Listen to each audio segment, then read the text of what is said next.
Hey, how you guys doing? How are you? It's Dr. Daniel Davids, the physical therapist from the Traveling Physical Therapist, as always, supporting the 400 Fewer Falls Initiative, where we're trying to reduce the full risk of 400 Long Islanders within the next 12 months, trying to reduce their full risk by providing free care and free information. And today I have someone who's amazing with giving both free care and free information. I have Adam Flattau, who is the owner and elder care consultant of Senior Care Authority. What's going on, Adam? How are you, man?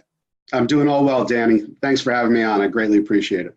It's my pleasure. Now, listen, I'm excited to share what Adam does with you guys, because the first time I met Adam, I was blown away. I didn't even know that was a position. I didn't know it was a job. I didn't know that was even a thing. So he's going to tell you a lot of the ins and outs about what he does, and I really think it's going to be something that you're going to want to probably watch this maybe at least twice, maybe 3 times. We'll see. So Adam, thank you very much for coming on. I'm going to ask you now, it's for us right now, it's kind of the earlier part of the day, or beginning of the afternoon, I should say. What's something that happened to you today that made you laugh out loud? Laugh out loud. That question, Danny. Not much has happened so far in the day that made me laugh out loud. I guess it was maybe a text from my son that I got this morning regarding last night's football, or yesterday's football games. He's heavy into fantasy, and we were both doing a FanDuel competition, and he's in Ohio State, hundreds of miles away, and we picked almost the exact same team. So when he told me that, I absolutely laughed. What really made it funny was that neither one of us were anywhere near the top, and we both were far from winning any money. But that made me laugh.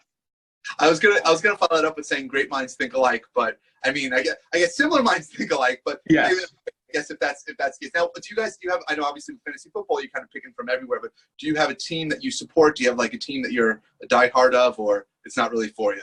No, absolutely. Believe it or not, I'm a diehard Pittsburgh Steelers fan. Most people are saying, you used to live in Pittsburgh. No, I grew up in the 70s when the Steelers were dominant, and I just fell in love with them and stuck with it ever since. I was actually going to ask you if you went to school in Pittsburgh or something like that. That's why you kind of started rooting for that team. Yeah, no, that was it. It was just, I guess, following that bandwagon in the 70s. Very good.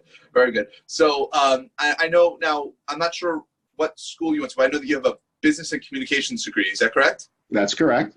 And where was that? I got it from SUNY Oneonta. So I stayed close to home, had an absolutely fantastic education. Wouldn't have changed one iota of it for anything. It was great. That's great. And how do you think, well, okay, I guess let me jump right into it, which is, what is the Senior Care Authority? What is an elder care consultant? What is it as an owner of what you do? Like, what is it that you provide? Because I'm gonna ask you about how business and communications kind of plays into it. But tell me, how does it all kind of come together? But first, what is it that exactly that Senior Care Authority provides? Sure, absolutely. Thanks for the question. Senior Care Authority is a senior living placement agency and elder care consulting business. So what we really specialize in is meeting with families that are in some sort of need to find the best solutions for their senior loved ones. Whether it's staying at home, whether it's going to assisted living, whether it's going to skilled nursing facilities, whatever it may be, we sit down with families and hold their hands through the entire process and help them identify what's important to them and the best, most affordable and right situation for their senior loved ones to live in. And we can do that on a placement basis as far as finding the right assisted living or memory care or even independent living, or we can do it on a consulting basis where it's determined that assisted living isn't right for that individual or that family, maybe not right at that time, but it might be in the future.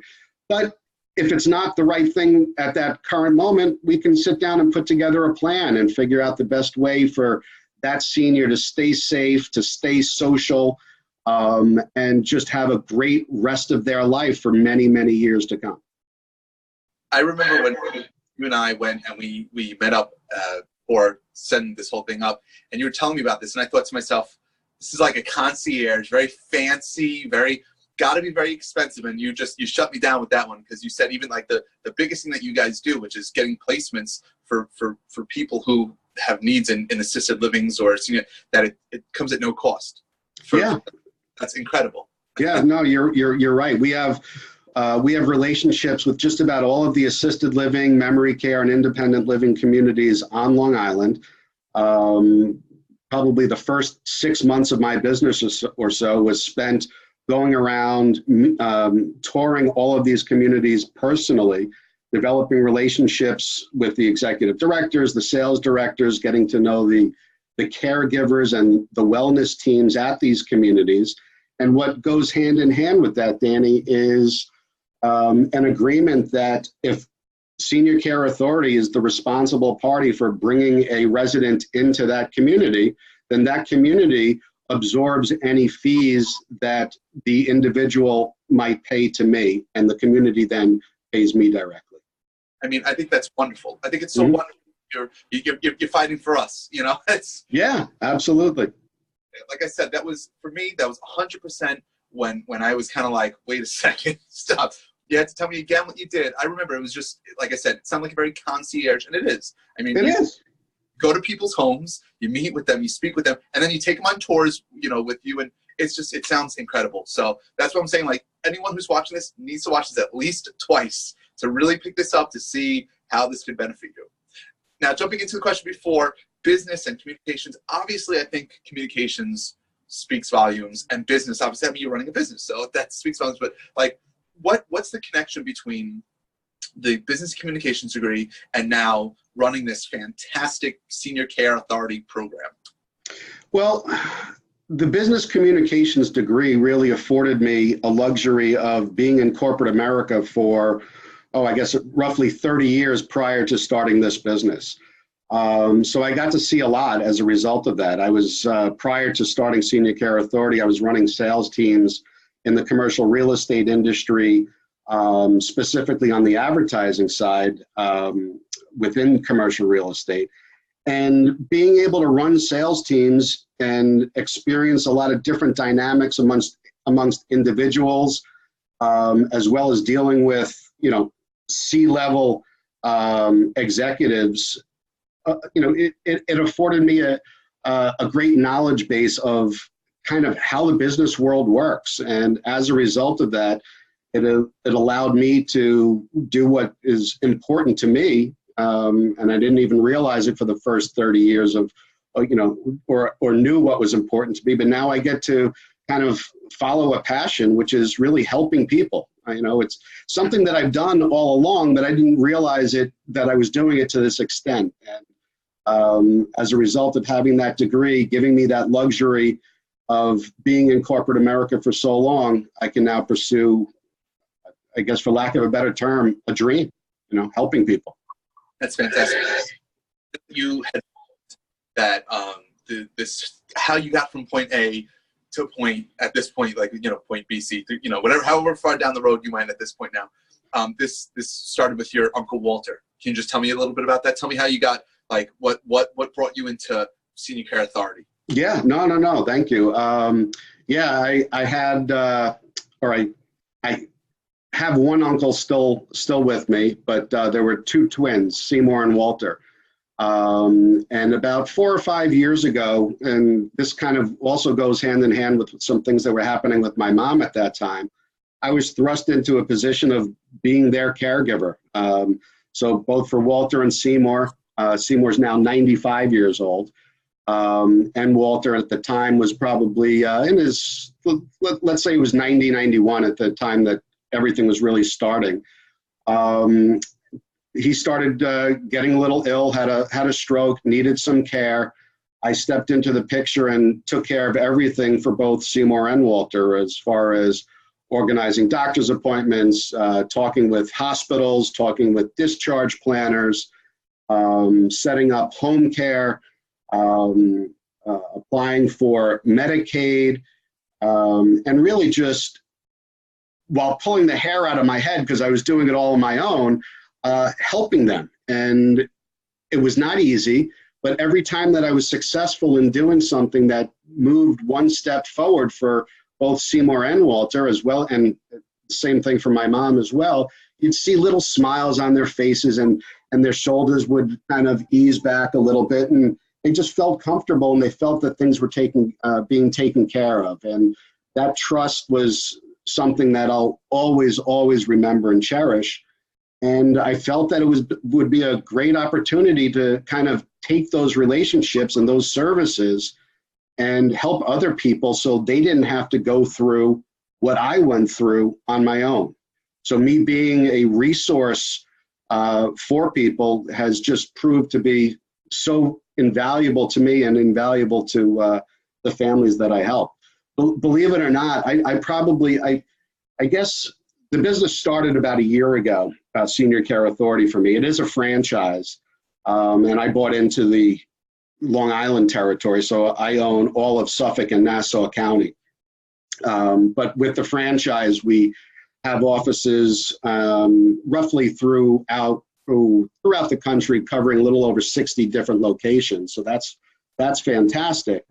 But starting the business, and as I mentioned earlier, spending the first 6 months or so just touring communities and getting to know the communities, all during that time, I was also going through training that Senior Care Authority was providing for me, which was fantastic. Studying to become a certified senior advisor, which I currently am, which is a tremendous task, and I'm very proud of that accomplishment. But on a day-to-day basis, I'm speaking with 2 or 3 families every day. And that doesn't mean that I'm placing 2 or 3 families every day. From a business standpoint, that would be fantastic, but I'm helping 2 or 3 families every single day. My phone's always on 7 days a week. So if somebody wants to just have a conversation and kind of iron out some issues or concerns that they're experiencing, I'm well versed in many different facets of elder care planning, and I have a tremendous amount of resources at my fingertips that I can also refer people to. But probably 75 or 80% of the phone calls and conversations that I have aren't really business conversations with families. It's just helping them out. And like I said, that it just hits home and allows me to sleep very well at night. I'm telling you, that could be the soundbite. Like if we just took pieces, that could be the soundbite for this entire thing. It's like, oh, I'm talking to 2 or 3 families a day. That doesn't mean I'm making 2 or 3, families worth of business every day. You're there just to help. And I don't think there's a business model in this world where we go, hey, you know what? We'd love to help you out. And if we make some money, great, cool. And if we don't, at least we can help you out. That's not a thing. That's really not a thing, Adam. So it's so incredible. It's refreshing to hear something like that. So I'm blown away by how much you and of course Senior Care Authority that you guys give. It's really wonderful. I think everyone should at least at some point reach out to you and at least say, what are the options here? Because like you said, when you're going through that, and you're a very good nephew. When you're going through that with your uncles, there was a lot of saying like, well, what am I supposed to be doing here? There's assisted living, there's independent living, there's home care, there's memory care, there's subacute nursing facilities. There's so much going on, and even someone who's in the know, I always have these questions. I always have to I have to find things out, because for me, when I first started getting into the real world and out of only the PT, kind of circle that I'm in, I went, gee, I really don't know the difference between a lot of these different things. So I think it's wonderful. And you said, you do these great placements, and you do placements in the assisted living communities and everything, and you're even just available to talk, to work through problems. But you also have a consulting side. Can you just, what does that entail? What is consulting beyond placement? Tell me specifically what that means. Sure. Well, the majority of the business is placement, assisted living and memory care and independent living. But I think one of the things that sets Senior Care Authority aside is that consulting piece that you mentioned. And that covers a number of different areas and different facets of planning, quite frankly. My services are free to families when it comes to assisted living and memory care and independent living placement, because we get compensated by those communities. But there's there's other living and care solutions for people outside of assisted living. There's, as you mentioned, there's skilled nursing facilities and there's home care.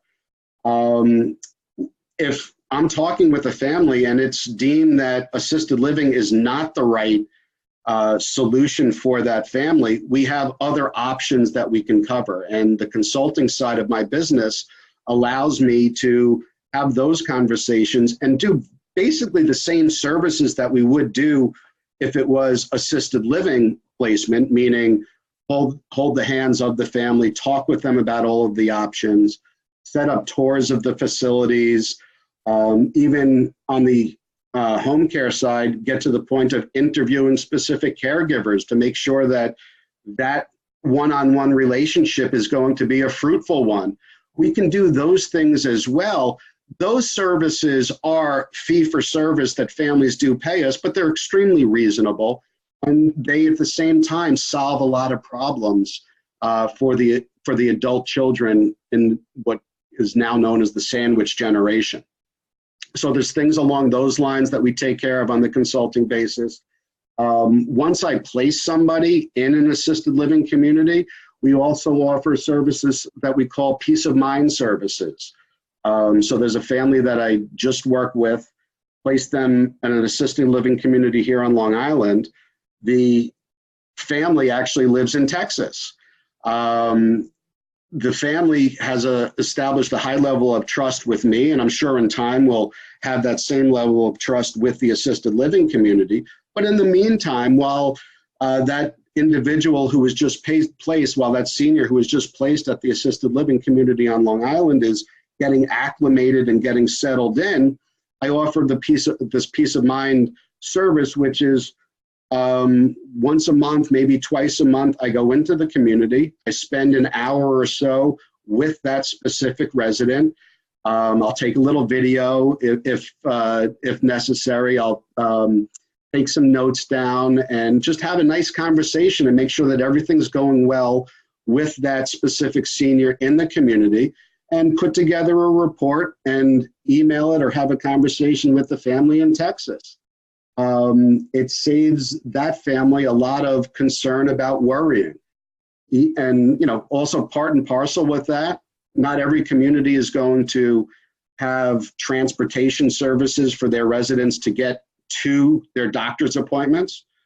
I will establish that service as well as part of this campaign. So if somebody needs to go see their cardiologist, November 15th, as long as I know ahead of time what it's going to be, I'll schedule that. I'll drive over to the community, pick up the senior, have a wonderful conversation, driving over to the doctor's appointment. And, sometimes I'll even go in with the senior into the doctor's appointment. So there could be another set of eyes and ears that can report back to that family. So there's quite a few different services that we offer, and it kind of falls back on what you were saying originally as far as concierge. And really what it is, Danny, is if there's a need that we can solve and we can fulfill something and make somebody feel more comfortable about their situation, because every situation is very unique, we'll do our best to try and accommodate. I love that. Great. It sounds like you, on top of everything, you also have you're an Uber driver. It's really, you guys, like, I think when I hear what you're saying, I hear like end-to-end service. Like, you guys have everything involved, like everything. I think that's really great. Just to be able to say from the get-go that, someone reaches out to you and you're there and you're working through some problems, and then there's placement, and then you have the consultant business that continues forward, and you go, okay, and now there's more things that we could do, and there's more things that we could do. And honestly, it sounds like you have like every problem that someone can have, you have it covered. One thing I thought was really great is that you said that, you go to the community, take a video, you write a report. I think that a lot of families who are maybe not in the medical or healthcare field might go to a facility and go, oh, this is great, or, oh, this is horrible. And really, it's an emotional, it's based on emotion as opposed to, some facts. So you can say, oh, this is great. And then, Adam, you walk in there and you go, oh, the place was good, this is not what we thought it was going to be. And then you could say, hey, this is not, like, you have that ability to be able to cut through the emotion and give like a very objective statement. I think that's a really wonderful thing. And I know, like, you know, I have family, obviously, and who are older, and it came down to that. I would not be able to be objective, and I would be very, you know, quick to get angry or, you know, whatever. And I think you have that objectivity that I think a lot of people would not have. So that's awesome. Now, yeah. No, I was just going to elaborate a little bit on it, Danny. It's that part of it, I think, is largely setting expectations. You know, everything about moving into an assisted living community is emotional. It truly is. Everything. This is a different change, you know, a different part of somebody's life. And part of the process that Senior Care Authority and myself put a lot of pride in is also the upfront process. It's knowing the specifics of each and every community, knowing the different nuances of each community, and then taking that information with us when we have that initial assessment with the family, because many times that family has something preconceived inside of their head of where they want to go.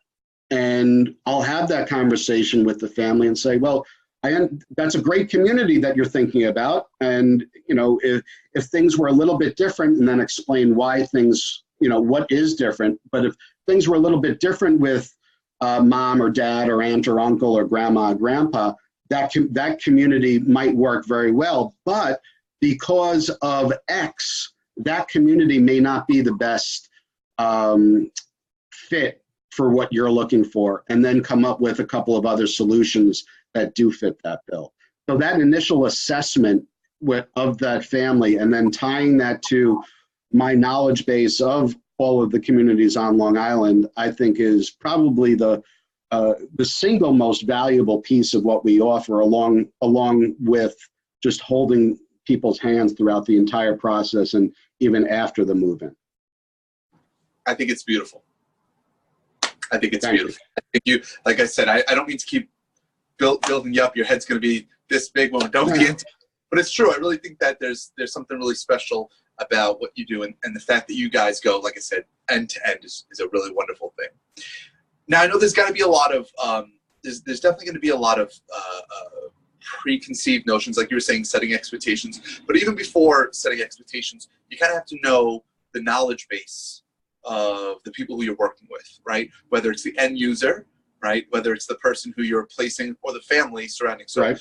What are some myths that you can put your finger on between assisted livings or independent living or, you know, memory care placement or, you know, subacute nursing facilities? Can you, like, are there any myths surrounding that you can be like, hey, this is the stuff most people think before I even get there, and I just do like a little bit of education just to, whether it's to separate the four or to let them know, like, hey, this is just, you know, when people go, oh yeah, assisted living, they're gonna put my mom in a, you know, in a wheelchair and put her out in the hallway, and you go, whoa, that's not at all what assisted living is. Like, so have you encountered anything where you can like dispel any myths right now? Without question, Danny, and there are a number of different myths, and I guess it all depends upon what the specific family or person that I'm talking with thinks about. One of the myths is that assisted living is assisted living. Every community is the same, and that couldn't be farther from the truth. Even within families of assisted living, meaning that corporate ownership is the same, every single community is different. And maybe not from a licensure standpoint, but from the resident makeup standpoint, they're different. From a cost perspective, they're different. From an example, somebody within the same corporate affiliation of assisted livings might have, little different price structure, but those communities might have the same licensure.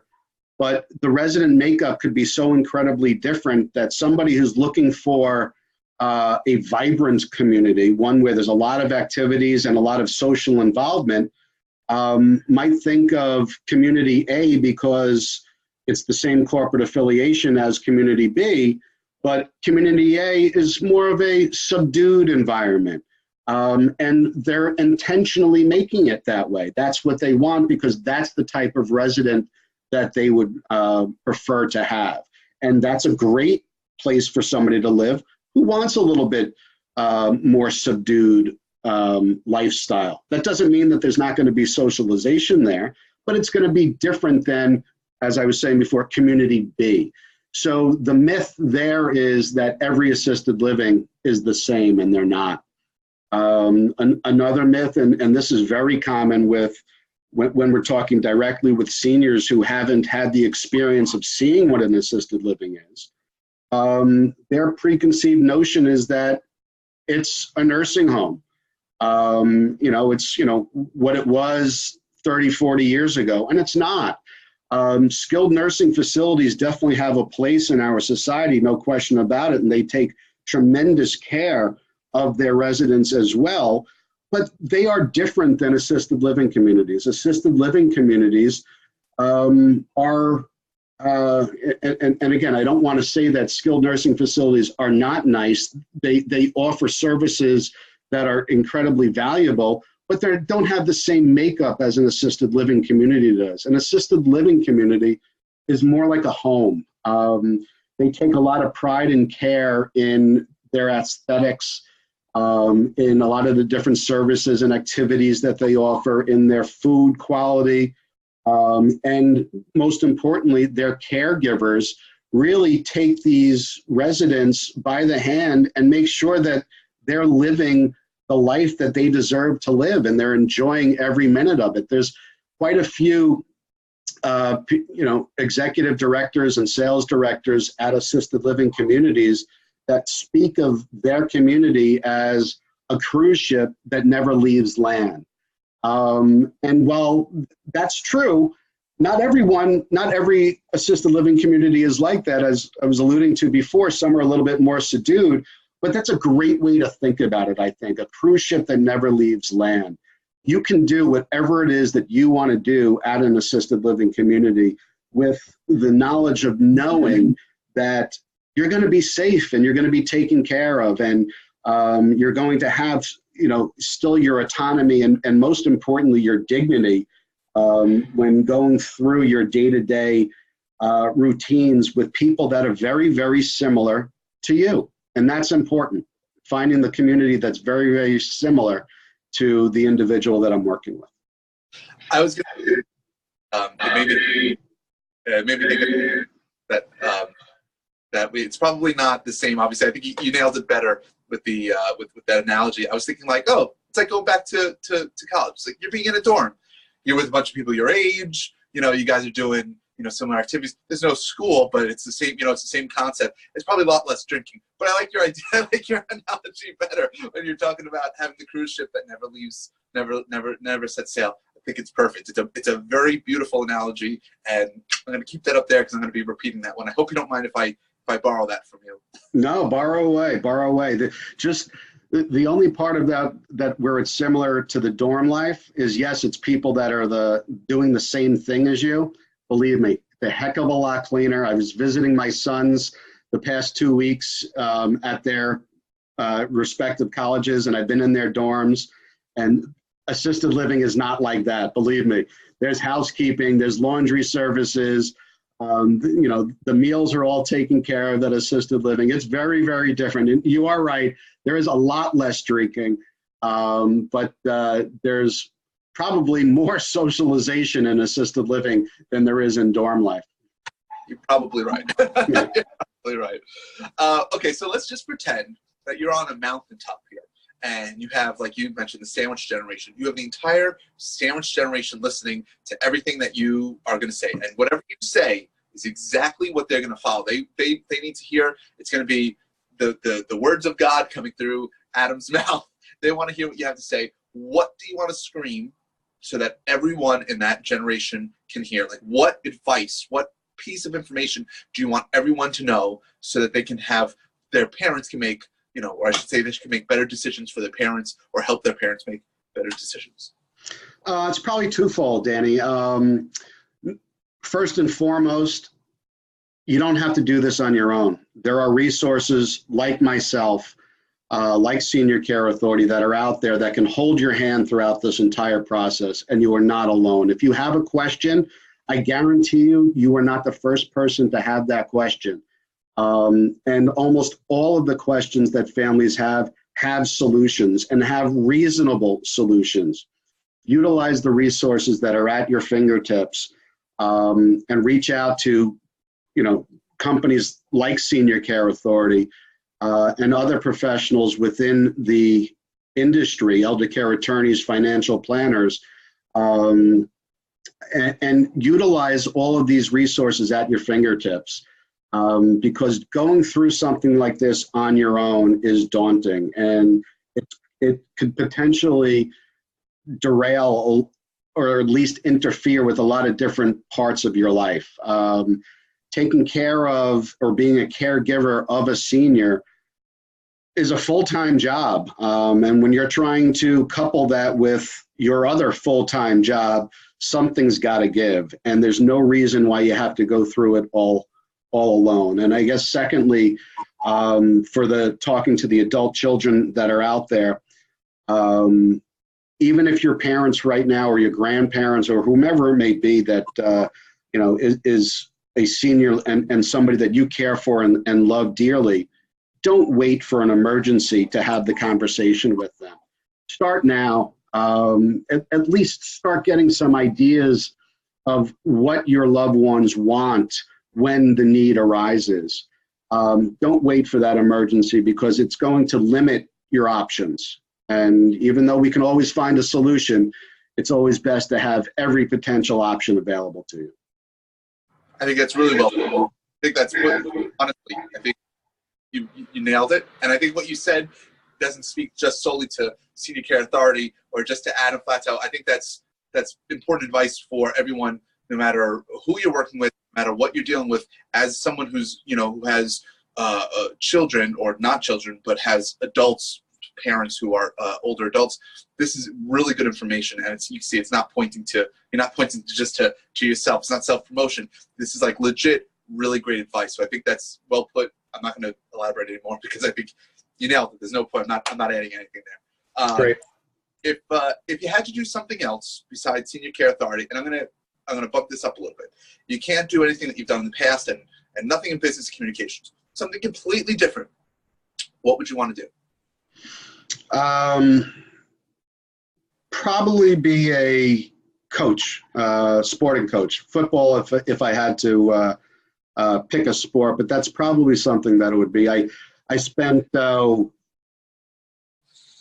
or so years coaching my boys in various sports, and it was fantastic. And had I in college at Oneonta gone a different route and maybe gone an education route as opposed to a business and communications route, I could have seen myself being a high school coach, a college coach, whatever it may have been. And just, again, I guess a little bit of that is similar to what I'm doing right now, and just putting together plans and helping people and making sure everybody's reaching their full potential, and everybody's smiling at the end of the day.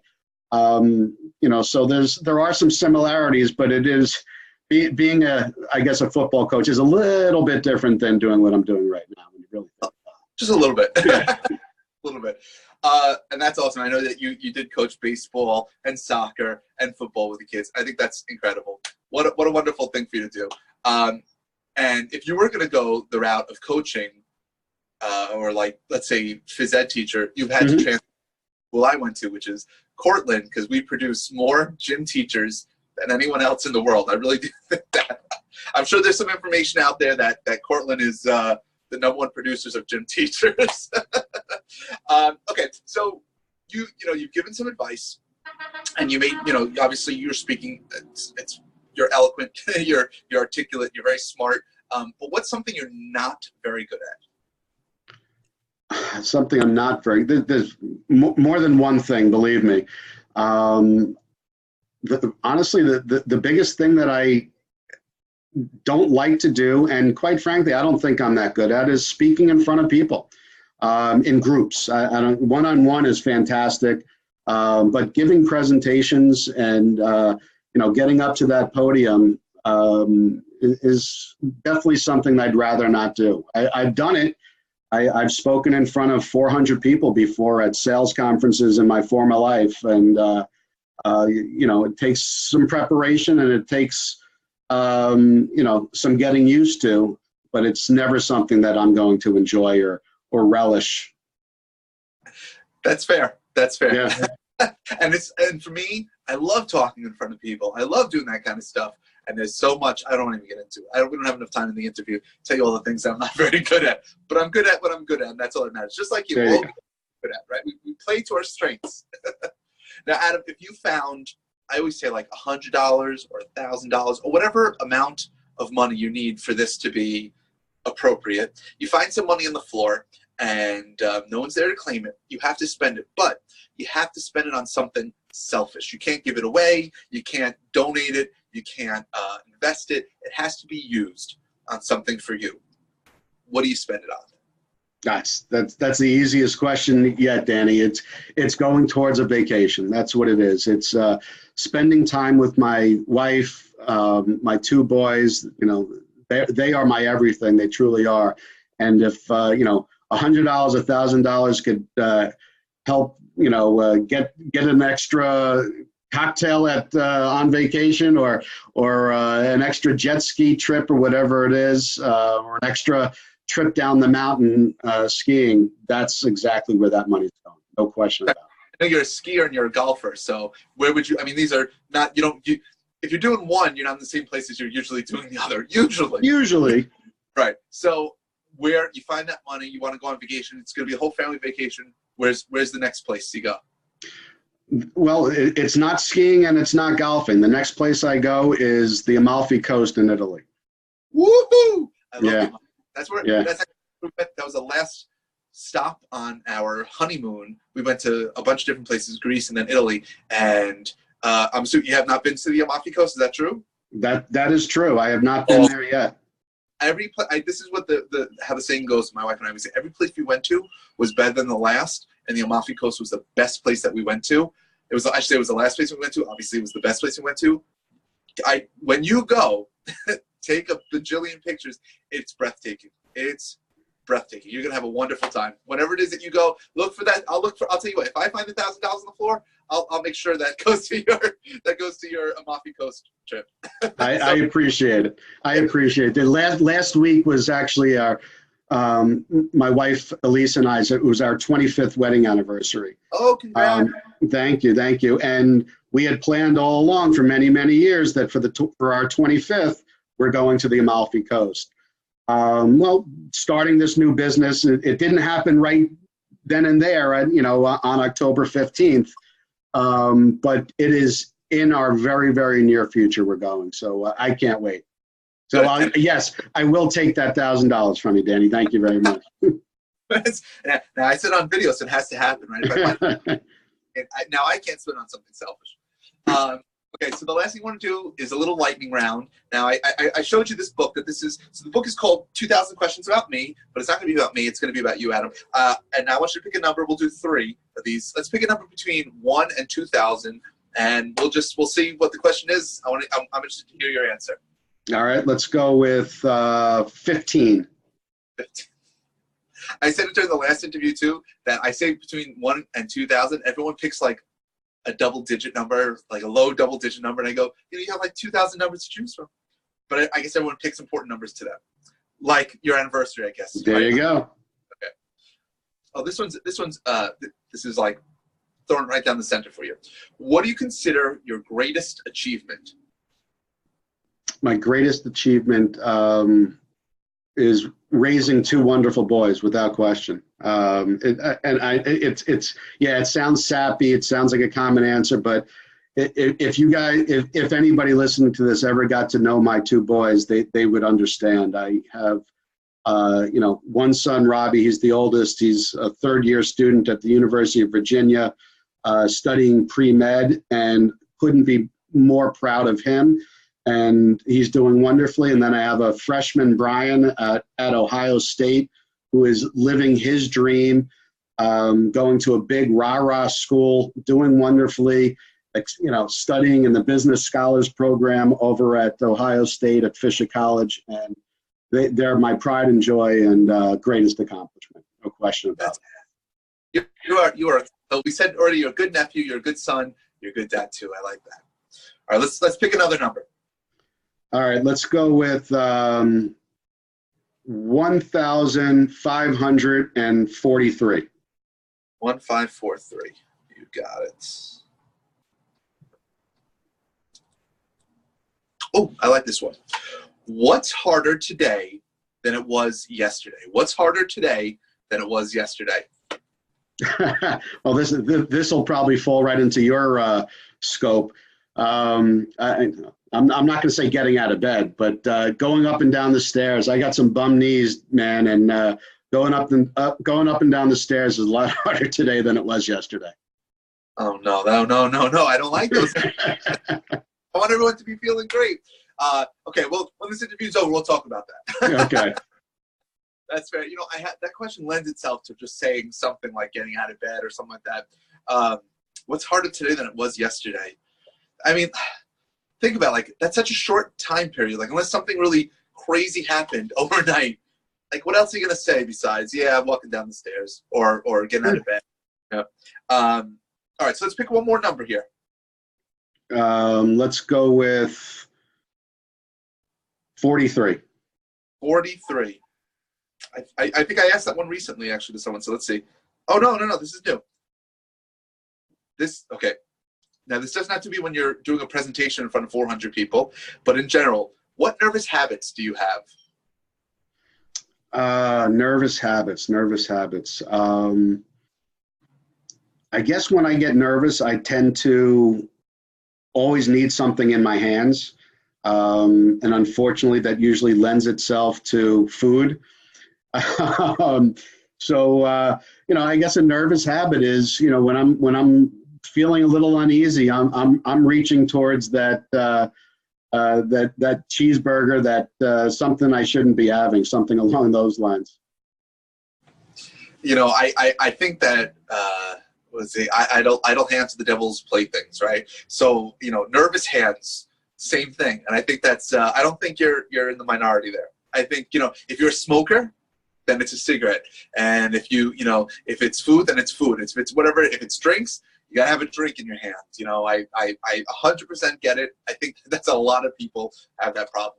I know for me as a kid, I grew up in my elementary school and I had ADHD. And so for me, I was always kind of flicking my pen or doing something. And so eventually someone got me this was really popular for a little bit. They had these, I think they were called click clacks. And I think they were both K's, click, clack. And there's just little happy things, click, click, click. And I'd be doing that. I'd be playing in my desk. And suffice to say, maybe it made me a little less nervous, maybe a little less uncomfortable. Maybe it gave me something to do with my hands. It definitely annoyed everyone else around me. Anyone in listening distance was not happy with that. So, but yeah, I get it. I mean, don't we all have something that we rely on? Of course, a crutch. Well, yeah, of course. Yeah, it's our comfort, unfortunately. So Adam, everyone listen, Adam Flattau, fantastic, from Senior Care Authority. If you want to reach out to him, you can go to www.seniorcare-longisland.com. All right, so that's www.seniorcare-longisland.com. And his phone number is 516-695-5159. I'm going to say it again, 516-695-5159. Definitely reach out to Adam. And as he mentioned, just to wrap this up in case you were just kind of skipping through here, that if you have a parent who is thinking about placement in an assisted living facility, he does that for free at no cost to you guys. So the name of the business again is Senior Care Authority. He's an elder care consultant. He's the owner and the elder care consultant. Adam, thank you so much for being on here with me. I really appreciate it. Thank you for having me, Danny. It's been a pleasure. It's my pleasure. Thank you, Adam. Take care.